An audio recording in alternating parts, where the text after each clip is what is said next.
All right, guys, you know I hardly ever have guests on the financial position. It's usually just me and you for 2 hours. But when I do have a guest, it's usually this man with me, good friend of mine. We've known each other for 35 years, Peter Grandich. I think he's been on, well, we've been doing this 25 years, and I was on programs with him prior to me even doing a radio show in 2000. So welcome back, Peter. Always great to have you. I appreciate that, Lou, but you still have not sent me those royalties I to know the I should. career that Yeah. I placed you on. The first day I get paid to do broadcasting, I will give you a piece of it. All right. I've never got paid to do it, so I am not a professional broadcaster. But Pete and I go way back. We first met. He came walking into my firm back in 1990, was 1980, 1989. 1989. That was what, 36 years ago, 37 years ago. Yep. And we worked together for 3 years. He was the chief investment strategist for AFM Investments. And we've been dear friends ever since. And whenever I have a guest, it's usually Peter. Or Andy Scheckman or somebody important. I don't have a lot of guests, and Peter always elicits significant response from my listeners. So again, welcome back, Pete. Now, last week I did my 2026 forecast show, and it was pretty negative. And I know you're more negative than I am because I've been reading your stuff. So tell me where you see the world, the country. You can go any route you want to go here in 2026. So, one thing I've learned on Wall Street, pessimism, unless you're selling guns, ammo, cabins in the woods, it's not usually beneficial on mainstream Wall Street to take such negative positions. But nevertheless, that's where I am. I'm in the most negative position in my 42-year career, Lou, to the point where my theme in our planning group is capital preservation over capital appreciation. And I basically been a riverboat Pete, a gambler my entire life on Wall Street. So not to be aggressively taking chances to try to improve my capital appreciation, I have to be really, really concerned about markets in general, and I am. So let's start with the economy. We have a two-tier economy, Luke. That's the bottom line. They call it a K economy, but here's the bottom line. About 10% of Americans own about 86% of all the assets. The remaining 14% is owned by the next 40%, and half of America has no real assets to speak of. That top 10%, and probably the top half of that 10%, they live in a completely different world than you and I, Lou. They don't have anybody, they don't drive themselves. They have a driver, they have somebody cooking their food, they don't fly commercial. They live in another world, and they have been basically insulated up until now, even through COVID, not seeing any damage to their well being. In the interim, that 40%, few work their way up, but more are trying to stay afloat and more are falling down. They're the ones that are struggling, the small business owners. They're having the toughest of times. And then there's that bottom 50%, who, by the way, half of them, or 25% of all workers now, are using some sort of debit mechanism just to get by month to month because they're living paycheck to paycheck.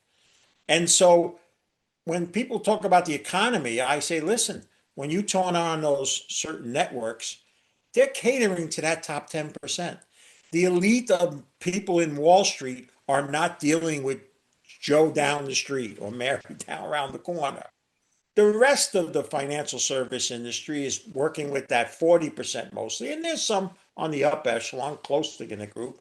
And then, of course, there's not much to work with on the bottom 50% because they have little or nothing to go at and all. Now, that economy, which some have coined the K economy, I'm sure you've talked about that to your listeners.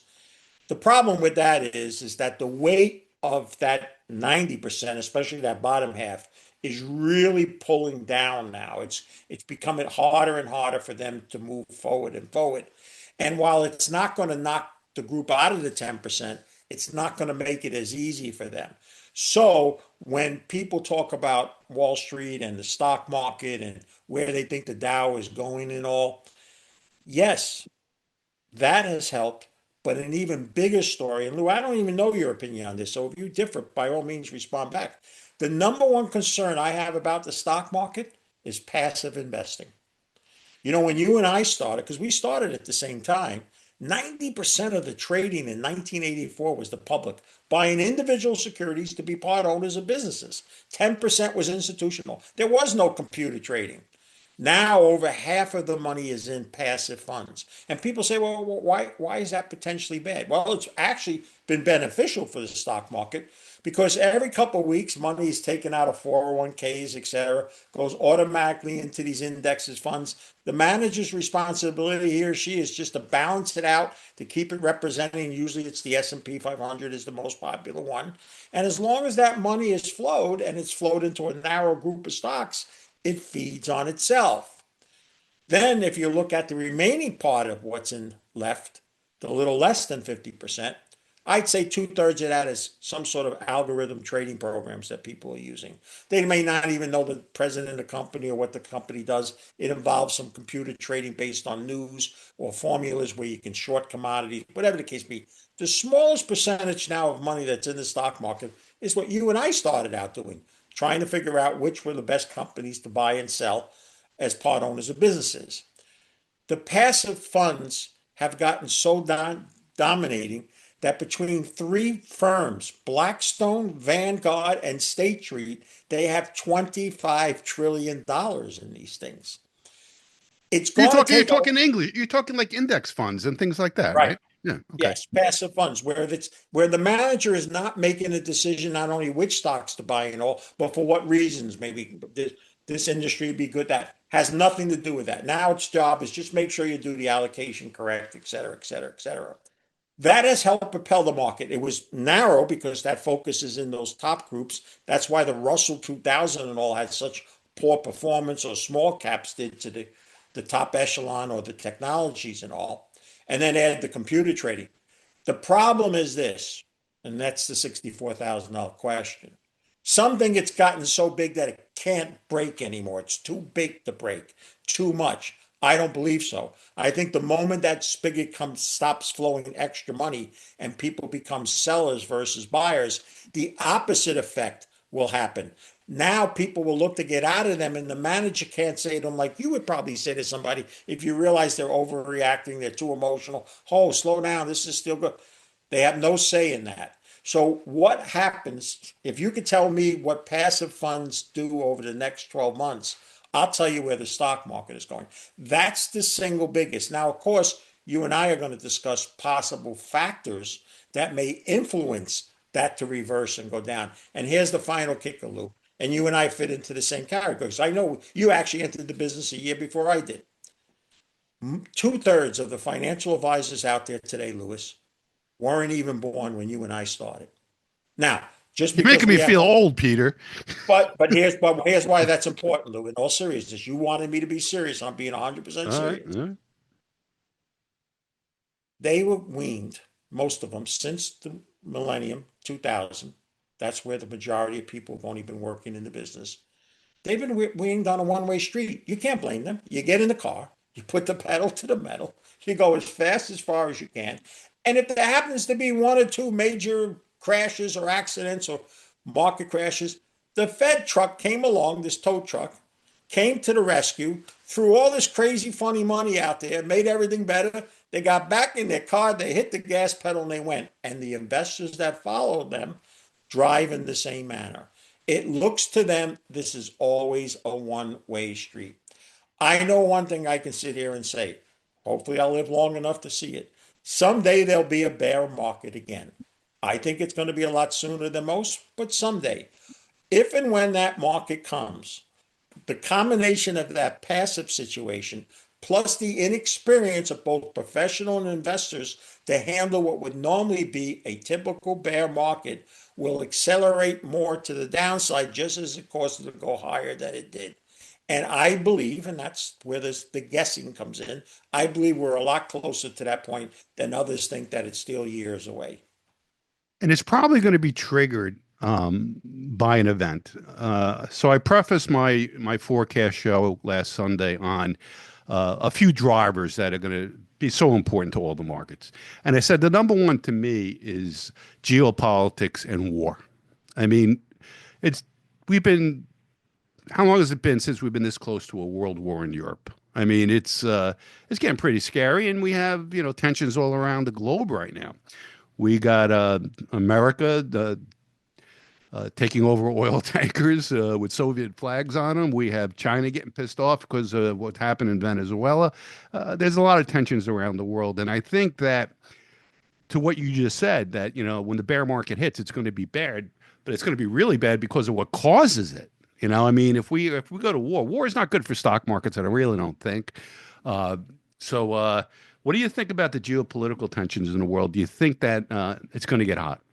Well, you pointed out several that I've spoken to, and one of the other ones now is this Greenland situation. Here's where it goes. So I believe that America, other than potentially at the entrance into its Civil War and the Revolutionary War, I don't think we've ever been more politically divided than those two periods. There's been no other period. But not only is there such political division where I don't think either side of either party can go in a room and fix issues that will come from troubles ahead, whether it's financial, war, whatever the case may be. Even within those parties now, there's a splintering and a breakup of groups moving more far left and moving right. Trump a year ago had, and listen, I know you've been a supporter, and all. I'm neither a MAGA person nor am I a hater. I think he's done some wonderful things, especially regarding the borders and a few other things that he did. But I also think he made a huge mistake on the trade war front, taking a big stick in when he took an olive branch.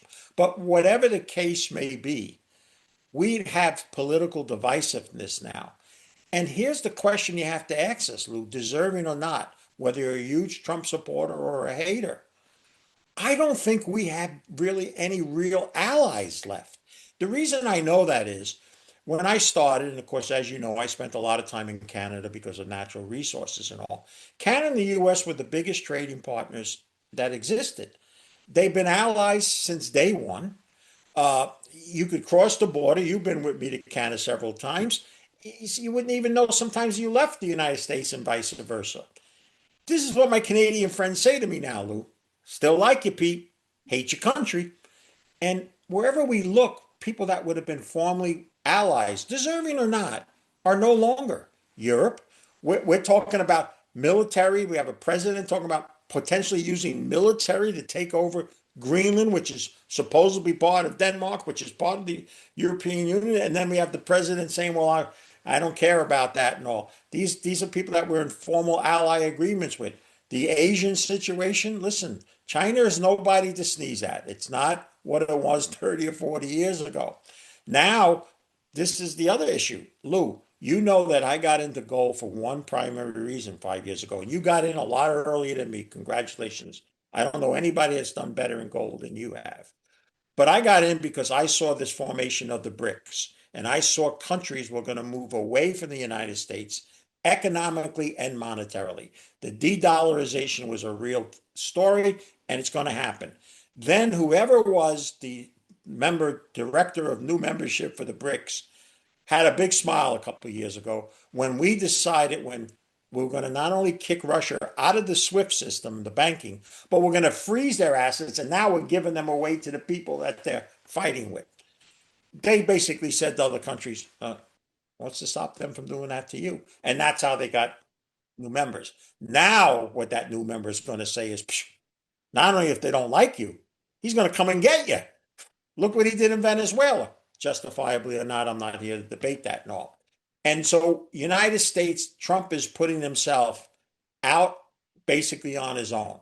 And the problem I think that's going to come from that, Lou, is a lot of the people, or a good portion of the people that elected him in, wanted him to focus on America first, not these type of issues, whether it's necessary or not to even make America great again and all. And it's a political year now, Lou. He doesn't have the affordability that he had last year with a lot of chips in his pocket and could play the game and bluff or whatever. And listen, Lou, do you remember Navarro and Ludnick, 90 trade deals in 90 days? We don't have any major trade deal to show of worthiness at all. Japan was going to give us hundreds of billions of dollars. They got a huge problem. That's an issue you and I should talk about, the blowing up of the yen carry trade. But you're absolutely right. The fear of potential war now is clearly more than I would say going back to the original Iraq war. I can remember being in the office when we were waiting to see meetings, and we all knew once a certain meeting happened, war had to happen. But this is so much more profound and so much bigger, and it's not going to be just a bunch of men going with guns somewhere. It's going to use far worse weapons, and that's the scariest part. That's the part we want to be wrong on. We don't want to be say to our listening audience, "See, I told you," because we may be telling them from another place, either up in the sky or somewhere below in the earth.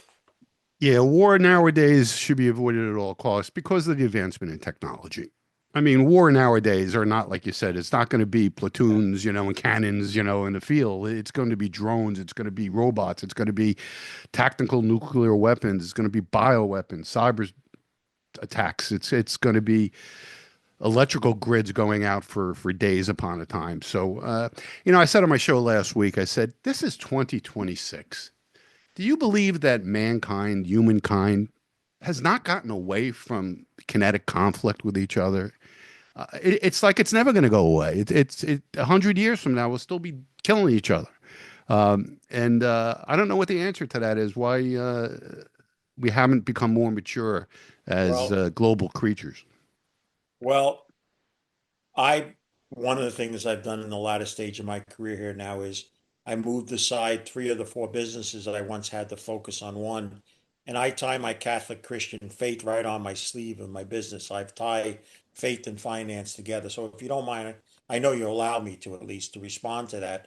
I think part of that issue is we as a society here in the United States with different facets of religions that necessarily even had different idioms as what they believe was God, shared common ground that they don't share anymore. Call it the Ten Commandments, call it a moral compass. That's dissipated and basically been gone. And because of that, this is why you haven't seen that settlement, peace on earth, joy to the world. We were just singing that at the Christmas season and all when you take into a particular faith, and in my faith and all, there is a segment, especially more in the Protestant community than in the Catholic community, of people who believe in what's called end times. That, these are all the things that should be taking place before the end of the world and what's called for and all. The reason I don't get caught up in that specifically because there's one scripture that says, neither Jesus knows the hour or day. Well, if God the Father didn't bother telling his only son what day and time it's going to be, I'm not going to spend any time figuring out, do I know the particular date and time? I'm just going to try to live the way that he's teached it done. But you're absolutely right. We have a total breakdown in the moral compass. The simplest of things that brought people together, you know, don't steal, don't kill, don't, those type of things. It's all been lost. And what bothers me the most, Lou, and because I know your work just like mine is. Here we have these people we send off to Washington making a couple 100,000 a year. We got this lady that went in 5 years ago. She had a minus $65,000 net worth. I don't know who she married, a brother, this, that. I don't know how she did it, but 5 years later, she's worth $30 million. And here's the problem with that. That is not only not the exception to the rule, it's on both sides of the aisle. And they're the people that are today I'm reading in the news, oh, more subpoenas are going out. Boy, those congressional subpoenas over these last several years, they've done on both sides when both were in charge. It is totally lawlessness and disrespect of fellow man is at the lowest ebb that I can remember as an adult, Lou. And that's why you feel and express what you felt. And that respect is just gone. Even respecting elders. Luke, if I may tell you quickly, I didn't get a chance to tell you. I'm in a mall that we both know where we live. And I'm just shopping and I'm waiting online. There's a young man working at the case and he's flostering and all. And I'm now the only guy waiting for him to finish what he's doing. And he says, "You're looking at me strange, sir." I said, "No, I'm just." No, let me tell you something. You know why I'm here? It's because boomers like you have milked a society that I can't. And he starts telling me he has a college degree and all. Wow, wow, wow. Yeah, but Lou, this is not uncommon. I don't know how much time you spend and read about. This is a brewing feeling, and this is the fear that I've had that I've talked about for a few years of the coming battle of classes, not only of age but of classes. And so, and this is just stuff that we would never do. And one of the reasons why we would never even do it, because we were afraid our father was going to whack the heck out of us if we did it. Now, if that father even tries doing that, they throw him in jail to doing that to his son. So I think the core of everything, if we strip all the discussions that we could have now, but all the things are wrong, if we stripped it all the way down, is we lost the sense of morale, a supreme being, and relativism is took over. Hey, if you want to do that, that's okay. So you want it to be that way. She wants to be the way. We don't have set guidelines that we all agree is the way society should be. And for that, we have all the issues that are before us. And how about this whole transgender movement and stuff? I mean, you want to talk about anti-God? I mean, messing around with, his genetics and his creations. I mean, trying to do transition surgery. If he wanted him to be a girl, he would have made him a girl, and that's another thing. But I'll say something positive. And at the end of my show last week, my forecast, I want to end with something positive because there's not a lot of negative here.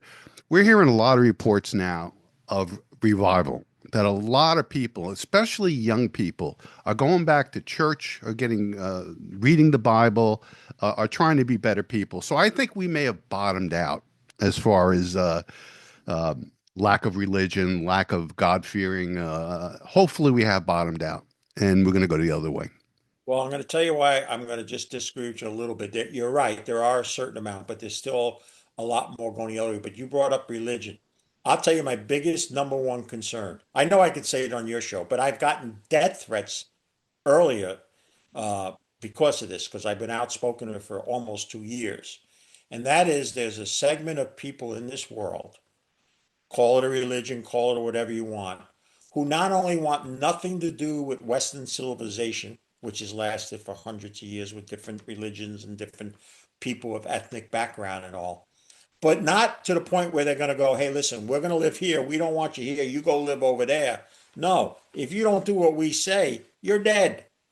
And I am telling you, in my biggest concern is not a debt crisis, not a retirement crisis, an infrastructure crisis, all the things I'm concerned about, but it is the Islamic invasion of Western civilization and with no room to have anything but what they say or do.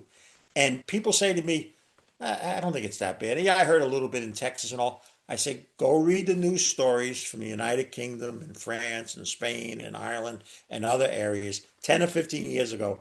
They said the same thing. And now look what they're facing and what's transpiring there. We're only 10 to 15 years behind. And I will tell you this, if we don't have the war that you talked about and everything and all, that is the most troublesome thing on my radar going forward. I agree with you, Pete. Look at New York, New York City. We have a Muslim mayor, which is fine. I'm going to say you can't have a Muslim mayor, but this guy's radical. He's communist. He wants to call the prayers 5 days times a day in New York City. Could you imagine that walking through Broadway and hearing that? Uh, People will be leaving New York City in droves, and they are. But you're absolutely right. And I heard a statistic today. They were talking about the Somalians in Minnesota, which is a whole nother story with the fraud and everything that's been going on there. Is that a Muslim man could marry four wives, and all they do is they have like 7 or 8 kids with each one. And the whole goal is to overpopulate certain cities and enclaves, put them on the city council and everything else. And before you know it, you have a Muslim takeover, and it's legal. All right. And what Biden's done to allow all these people in, and it's a whole nother story, which has only ramped it up 10 times. But that's the way they do it. They have a 10 or 15 or 20-year plan. They go into an area, lax immigration allows all these people in. They get four wives and they have 7 or 8 kids with each one of them. Meanwhile, Native Americans don't even want to get married and have one kid. Uh, Well, that's the that's a problem. population issue.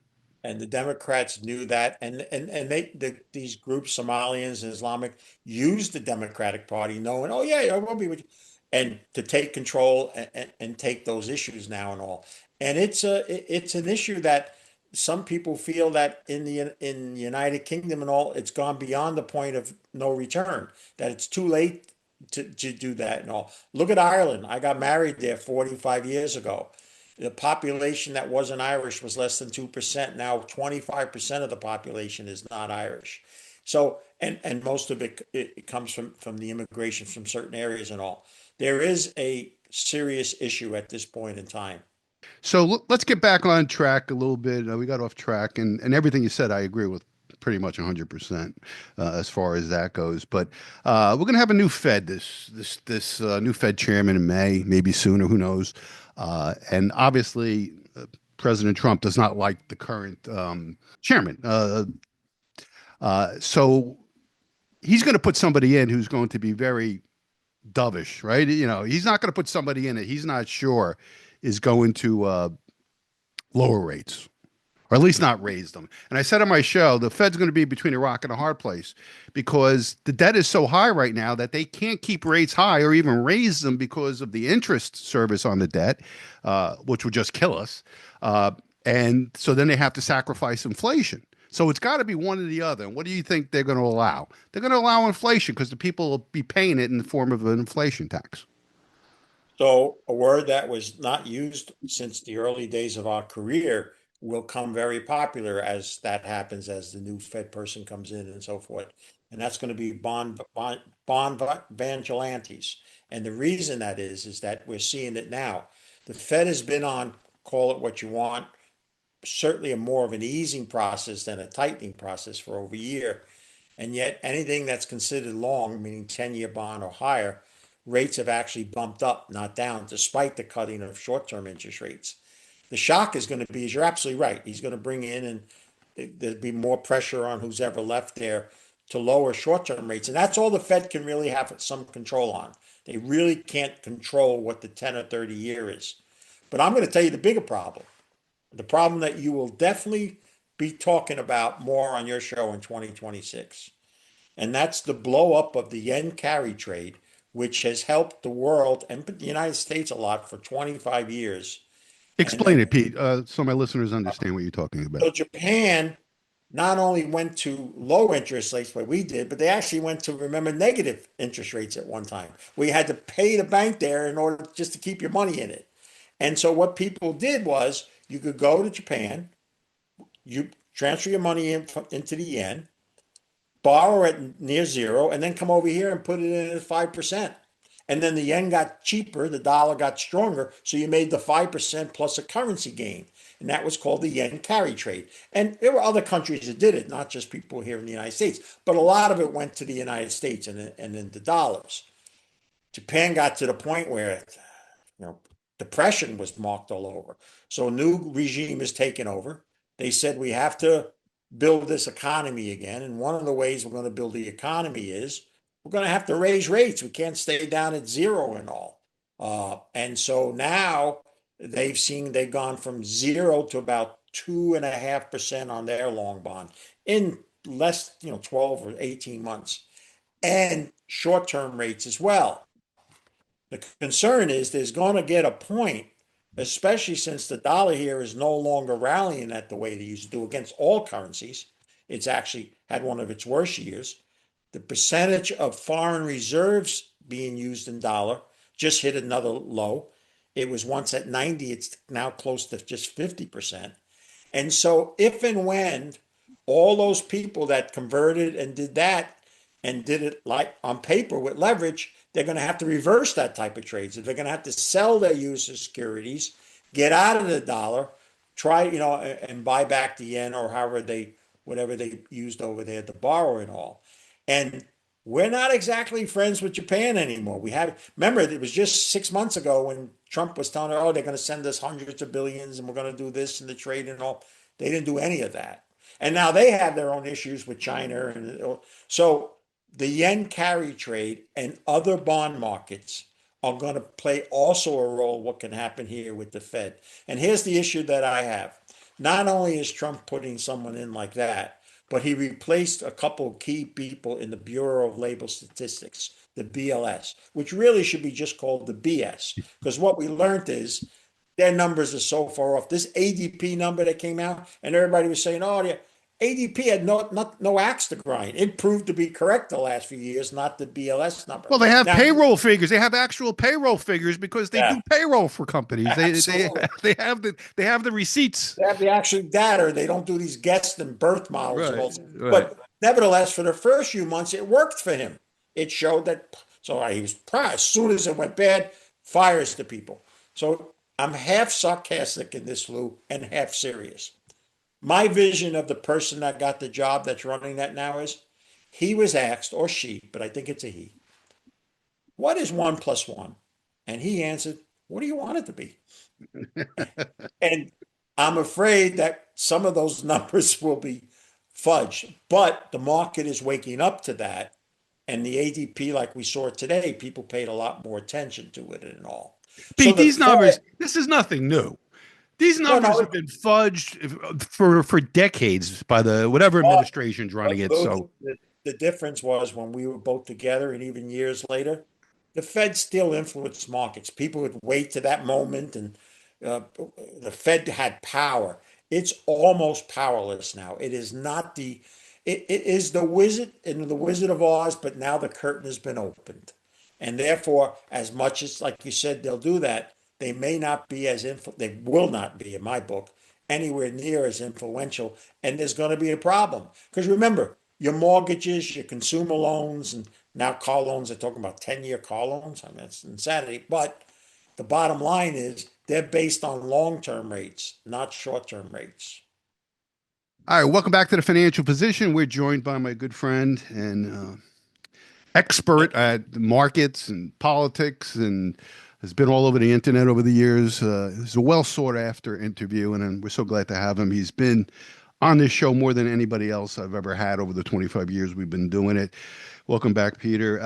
The first half of the show, we were talking a lot about the world, which obviously is going to be the main driver of all financial markets. We talked geopolitics, we talked the yen carry trade, and uh, politics here in the United States. But let's go to you were talking about unwinding of the trade, and people are going to have to sell dollars and all that. So let's talk about inflation and the debasement trade. I mean, that was a big term last year, is the debasement trade.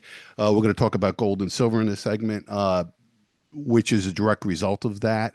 Uh, do you see the dollar having a rough time of it in 2026? And if so, what does that do to financial markets?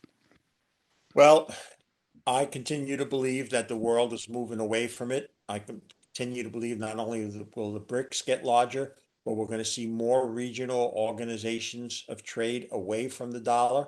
We do know that in the latter part of 2025, the BRICS announced a testing of an actual new system to trade among themselves called the unit, which was 40% gold, and then the rest of it will be made up of the currencies of the countries trading with one another.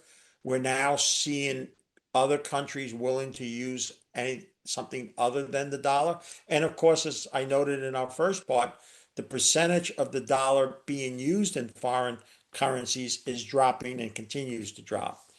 That will only accelerate here.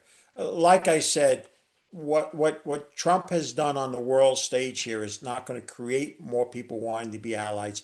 It's going to look for people to move away from us for whatever reasons, right, wrong, or indifferent. And Pete, with that, I'm going to interrupt you for a second on that because I think it may have the opposite effect, where the power of the United States becomes evident to the world. Look, the shock and awe of what we've seen this year with Trump internationally, talk about Iran taking out the nuclear. Then you had the Venezuelan raid in the middle of the night to pluck this guy out. The rest of the world's got to say the United States is number one again in a big way, and I want to be with the winner. I don't think this makes Russia or China look better than us. And I think Europeans, Canadians, they know where their bread is buttered. They could say other things in the press, but I think the success of America, the military power that's being shown, I think it may have that opposite effect where a lot of countries will want to be partners with the United States. Maybe I'm wrong. Maybe you're right. I'm just saying is that my thinking is different. we'll agree to be different This on this view. One of the issues that you'll have a problem with that is that you wouldn't have had 10 or 20 years ago is we are so indebted now, Lou. We're at 30, we're going to be probably by the time you end this, we could be at $39 trillion in debt. And we're multi-deficit trillion-dollar deficits. In fact, here's the question that I would love to go on, CNBC, which I call tout TV, but I'd just like to hear one of these talking heads answer this to me. The Congressional Budget Office the last place where there may be a little bit of bipartisanship left. 2 years ago, shocked some of us and said the debt is going to be at 50 trillion come the year 2035. Now, mind you, it was just 20 trillion at the beginning of COVID, so it's almost doubled in less than 6 years. But let's just say then they went and said, oh, wait a minute. A year later, they said, no, it's going to be 54 trillion and it's going to be in 2034. Now there's talk by some that it could be as early as 2030. So I just take a round number. I'll take 50 trillion, maybe 5 years from now, maybe 10 years from now. Okay. 50 trillion, put a 5% interest. Lou, 5% is not a high rate for long-term debt. Okay. That's $2.5 trillion in interest that has to be paid. It's not like you mind if Lou, can I wait another month when I get my next check to give you your money back? No. Lou, we only taken in our best year just under $5 trillion in revenue. So if we call it five and we take the 2.5, half of all revenue is going to go to interest expense. The government cannot run, and what people are expecting it to do, what it expects to pay Medicare, Social Security, all that other stuff, with that ahead of us. And there's no way around that. That's coming. We're going to have another couple $1 trillion in deficits this year, the way things are going and all. So what I say to that is this, and this is what dampens the argument about the military is, at the end of the day, we're seeing less of those people that were supporting us support us now. They're net sellers of our debt. And more of this financing of this debt is falling on our shoulders. You're absolutely right about the money creation. It's going to go off. It's going to go off the charts. In fact, Lou, I'm here to tell you that's something you and I discussed in the 80s when we looked around the world and went down to South America and we used to toss this word around. Hey, look at Colombia. They're a banana republic. Hey, look at those guys. We're going to be that. We're heading there. We're going to have inflation, double digit more. We're going to have all sorts of creation of money. There's no way we're going to go through a huge deflationary cycle.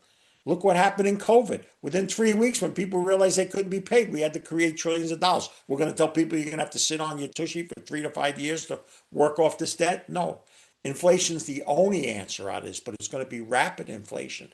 And with that, more people are going to move away from our dollar. They're going to move to the places where gold is gone. Remember this, Lou, you've done a phenomenal job owning gold, but the number one reason gold went up was huge purchases of central banks in those particular areas by countries that are moving away from the United States. Yeah, They're good going to be point. in a much they're going to be in a much better shape. And militarily, what are we going to threaten them with? Give me your gold or I'm going to nuke you? Listen, we, there's no winner in a nuclear. If you told me that, Pete, I saw the future, somebody pressed the button first, it's the end of the world. I mean, it's just insanity to think when they were talking about tactical nuclear weapons. Maybe we'll just nuke this part of the world. That's an insanity. So for Hopefully that's not ever going to happen. I mean, that's obviously. Anyway, so is that why we it can't saw? happen, Lou. It cannot happen until this scenario. The New York Jets are on their final drive. If this guy can score, they can actually make the playoffs. It's the 20, the 10, the button goes off, Lou. So as long as the Jets are not winning, the world is safe. Well, we could put the Giants in that pile too. But I'm going to ask you: Is that why? Is this the reason why? And if not, what is the reason why we saw the precious metals accelerate in the second half of 2025? I mean, was it central bank buying? Is it the silver shortage? Is it people realizing what you just said, that this inflation and potential hyperinflation is on the horizon? Why is gold and silver going up? And do you expect to continue seeing that rise? And I guess you said the answer is yes, because you expect the debt and the interest and the printing of money to continue, the debasement of the currency. Three things. The first thing that kicked it off, that really got it in motion, was the huge acquiring of the physical metal. That also had a part B. You and I both know, we used to sit and watch it. We used to see it and know it. In fact, there was a certain time of the day when you knew it was certain to happen. For a lot of years, both gold and silver were suppressed. I used to be called a kook, if you remember, and used to speak at shows. There used to be a guy at Kitco that would make them, and then we found that they were, and people were charged and found guilty and all. But what changed dramatically is the physical market moved away from the people that were manipulated, London and New York, and it moved to Asia where people are using gold for the purposes as money and all. So their second thing that accelerated and happened in the second half, they got caught short, and they got caught short really good, really hard. But then something else happened, Lou. I never thought I'd hear this in our career. We heard two to three major financial service firms say that the 60-40 portfolio, commonly known as 60% stocks and 40% bonds, should now be 60% stocks, but only 20% bonds. And perish, I never thought I'd hear this, 20% gold. Lou, for the 40 of the 42 years I've been in this business, Wall Street treated gold like kryptonite. Don't go near it, don't touch it. It's not worth having, even though it's outperformed stocks and bonds for the entire new millennium.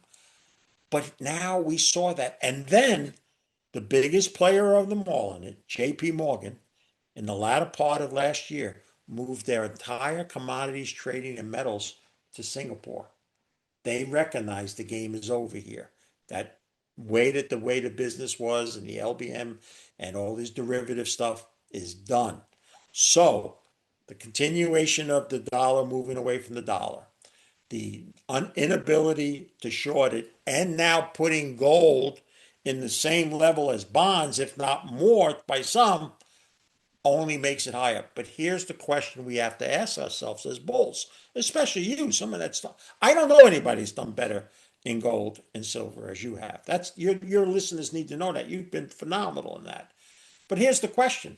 I say we can go to 5,000. I think we'll be there. I don't think there's going to be a problem seeing a 5,000 print on gold and $100 on silver. But to get it to double again, I will say this much, especially if it happens in 1 to just 2 years from the time it does hit the five. Whatever issues you and I have talked about, probably a lot of them happened, and one or two others that we didn't even know, because that's what's going to drive gold to that. And the reason why I say people should still look at something different other than the physical metal is the companies that actually have it and produce it, not the little guys that go out and hopefully find it someday, they are going to make such a ton of money, unbelievable amount of money.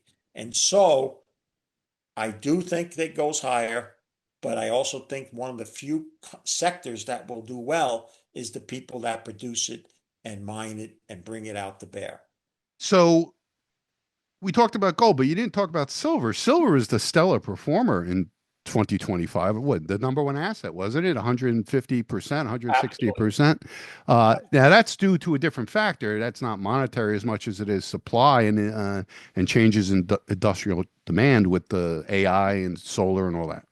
Industrial demand was number one. Number two, it was extremely suppressed and shorted.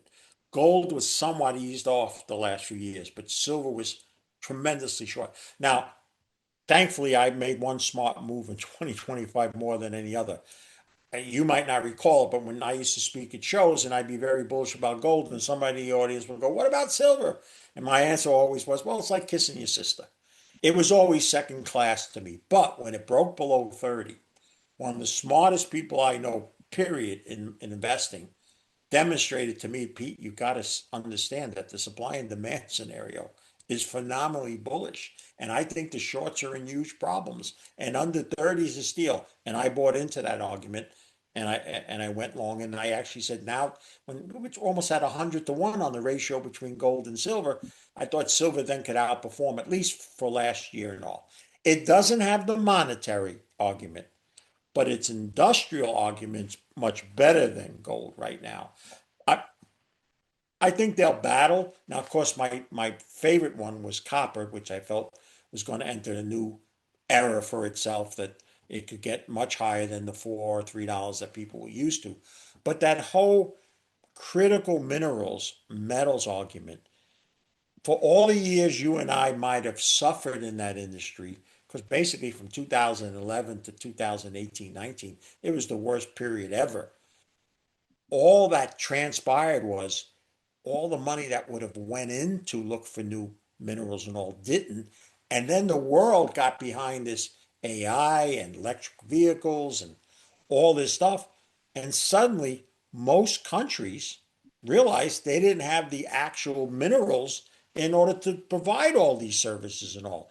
And that's part of the reasoning. Listen, Trump wants Greenland. Yeah, he'll talk a little bit about the Soviets and all, but he's more interested in the critical minerals. Now, he made a deal with Australia. I'm going to spend a couple billion and they're going to send us minerals.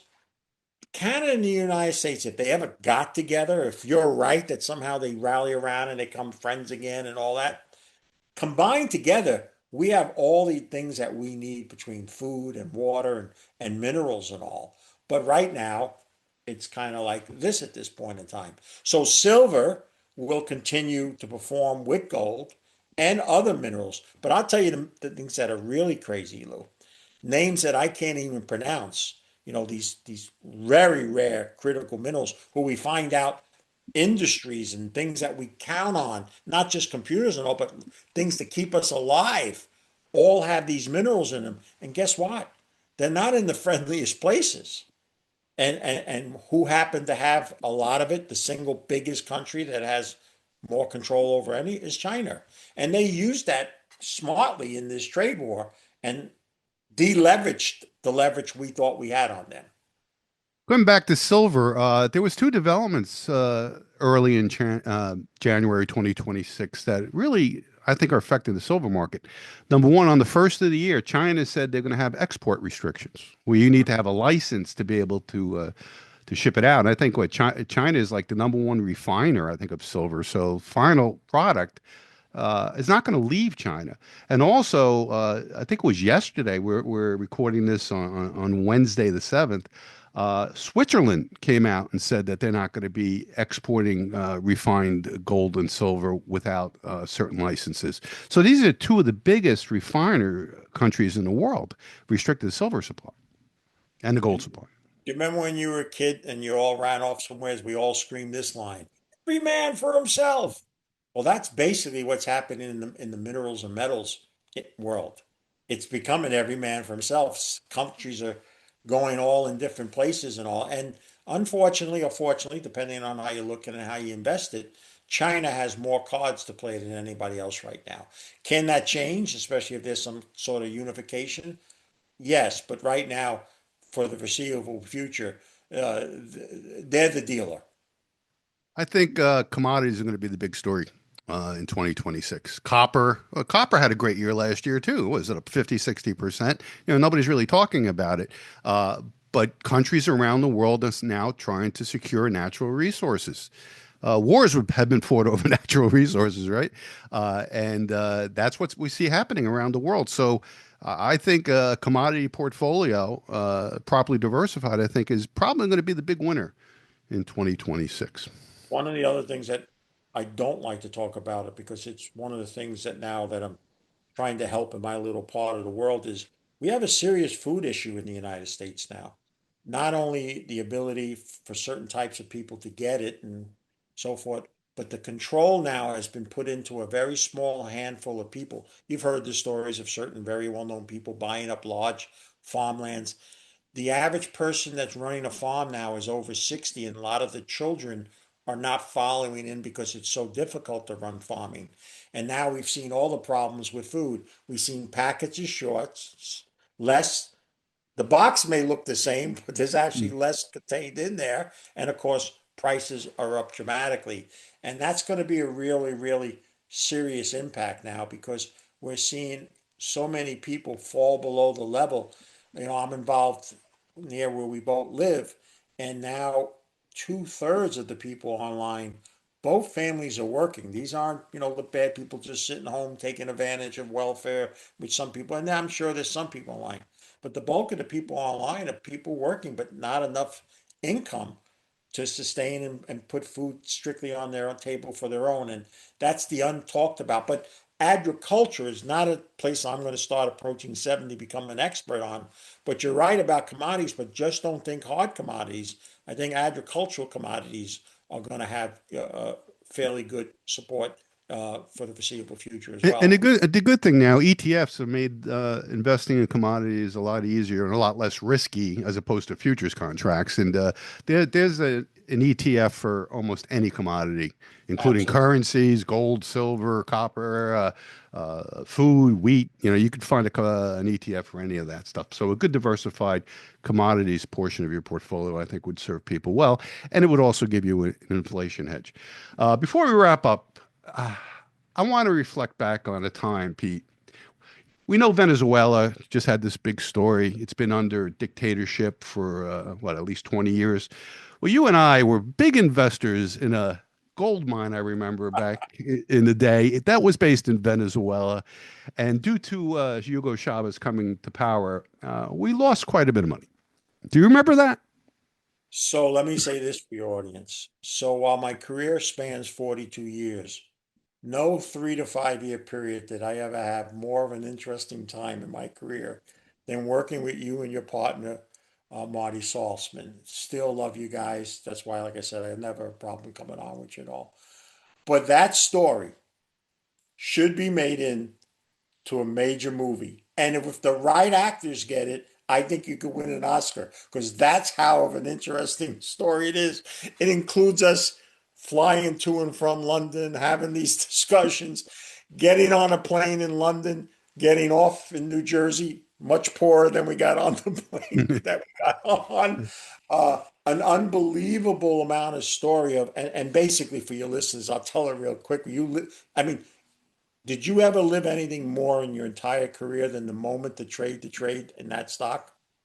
No, and I'm sure it's taken years off my life. You had Uh, a full head of hair back then. yeah, I did. And uh, we were saved, though. You were. So Me and my let me tell your audience. Let me tell your audience all what. right, I won't say, but me and my clients did get saved because of one individual. And who was that guy? So, so we invested in Venezuela, a public company here. It was kind of seized by them, Chavez and them. And then there was a battle, and then we kept hearing that we could win the battle, but we ended up losing the battle. But before you lost the battle, a certain TV person who appears on television 5 nights a week on a major financial network, who has a horrible track record Right. overall, decided to get behind your stock or recommend it at the crest of his following, causing your stock to double or whatever overnight and allowed you guys to exit your position. So when everybody knocks this guy, and I do as well, the one person that should be defending him and sending him Christmas cards is you and your partner, Marty Yeah. Saltzman. Yeah. I'll send him a Christmas basket every year. Uh, yeah, we got rescued, and it didn't double, more than double at that point, and gave us an exit to get out of that. But so we do have some fond memories of Venezuela and Hugo Chavez. I don't know if this is true, but I heard somebody say it the day after the raid that on the way out they They lobbed a bombed. missile into the Yeah, mausoleum of Hugo Chavez and blew his absolutely. remains. That was Yeah, true. yeah, it's true and on purpose. And no one there regretted it. As bad as this guy that went out, Chavez was even worse. That's the argument people have to have. Let's understand one thing. This guy that they brought out, he's not just some innocent guy that made a couple bad choices. People have died and suffered greatly at his hands, and he lost the legitimate election and refused to go. Uh, but now, what? Let's end on this, and we'll just end not for a discussion. So, what if we hear on the news tomorrow that Putin somehow yanked Zelensky and kidnapped him? Not that I have a problem with that because I don't like the guy Zelensky, but Neither what way. does that do? What Pandora's box has been opened by this? That's probably what we may discuss if you're willing to have me on again at a later date. Let's finish up. We were talking early in the show when we first started about geopolitics and the divide in the country and everything else. This midterm election that's coming up is for all the marbles. I mean, Absolutely. if the Democrats win, Trump's going to be impeached. Nothing's going to get through. Uh, if the Republicans win, Trump won't get impeached, probably not. And his agenda will go through. Although nothing's being passed now. They got the big, beautiful bill through. Congress is totally impotent right now. I think it's nobody likes him. either side. I mean, they're totally useless. Although I must say that the congressional hearings have become quite entertaining. I look forward to watching them just because I want to watch the Democrats and the Republicans go at it. It's just two opposite sides when they question somebody. So it is good entertainment. But how do you handicap this? I want you to tell me who's going to win in midterms and why, or Well, scenarios that it will if make I a was difference. an advisor to the Democrats, I would they only give them two words: shut up. Shut up. I mean, right now there's a splintering in this Republican Magner. There are people feeling that, hey, all these people that we all viewed were bad, nothing's happened to them. And by the way, the two that you did charge, Pam Bondi, other than being on Fox News, they both got away with it. One was because she had the wrong lawyer do the wrong thing, and the other one, they didn't bring the right type of charges or whatever the case may be. And are they going to swap that now? Or are they going to try to bring somebody else in and all and all? So, politics, I think what we should close on is this. You're absolutely right. Tell me how the next November election turns, and I'll tell you where the market is for 2027. Because if the Democrats at least take back the House, or the Republicans can't speak by with a couple, even if they somehow keep the Senate, you're right. Everything just totally stalls. Everything will just, and then it'll all be saying that we have to wait for the new presidential election to get something moving on. And Lou, what happened to all the deficit reduction at Doge? I mean, here was a guy that clearly showed and demonstrated. And now we're seeing all this other fraud, and deficit spending just continues. It, the debt, as much as people say, I've heard that for years, it's front and center now. There's no more, it's somewhere's tomorrow, I don't have to worry about it and all. And then you have it on the state and local level. You talked about it. Look at New York City. Look what this guy in just a few days, the programs that he's implementing and all. It's just it's horrendous what it could be like. And like you say, for me, I just pray and say, listen, Lord, give me the strength to get through this, whatever's coming. One thing you could say about Trump is that he's the most consequential president we've ever had. Meaning that he's going to leave a lasting impression in America and the world. I mean, he already has in his first year. It's just amazing how much this guy has done. Assuming he survives the next 3 years, which I have big concerns about for a number of reasons. But there's never a dull moment with Donald Trump as president. Well, the thing that's terrible about it, what I feel bad for him, and I'm married, my wife is a strong Magna person. What I feel bad about it is he can go out on the sunniest day, have all the reporters around, point to the most beautiful day and say, look how sunny it is. And two-thirds or three-quarters of those reporters will go, you're a lying person. It's raining and cloudy. The man that did not have a fair ballpark to play in. But here's the good news if you are a Trump supporter, it didn't bother him. No, it That's the doesn't. It doesn't bother him. He's going to do what he wants to do or what he thinks needs to be done, irregardless of what person. He's a person that doesn't worry about other people's opinions. He worries only about his own opinion. I heard somebody say, I forgot who it was. It said that Donald Trump could rescue a baby from the ocean, and the Democrats will say, "Well, what are the sharks going to eat?" That would be That's that would be their take on it, so to absolutely speak. Pete, always great to have you on. You always have a lot of insight, not only on markets, but culture and the world in general. Thanks for taking time out of your day to join us on the Financial Position. Really appreciate it. always a pleasure. God bless, Lou. God bless.